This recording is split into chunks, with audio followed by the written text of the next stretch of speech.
তুমি জানো, আমার বড় ভাগ্য যে আমি তোমার প্রেমে পড়েছিলাম। কি অবাক চাহনি, ওর শীতল কণ্ঠ ছিল তোমার। আমি তোমার রূপে নয়, কমল মনটা চাহনি সুন্দর দেখেই আমি তোমাকে প্রেমে পড়েছিলাম। আজ আমাদের মধ্যে কোনো যোগাযোগ নেই, তবু তোমাকে আমি আগের মতোই ভালোবাসি।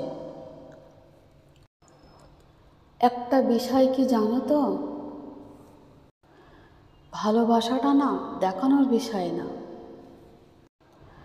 যেমন ভালোবাসা হয় দুটি মনের মিলনে, তেমন ইচ্ছাটা হয় দুটি মনের ভাঙনে। তোমাকে আমি মৃত্যুর আগ পর্যন্ত ভালোবেসে যাব।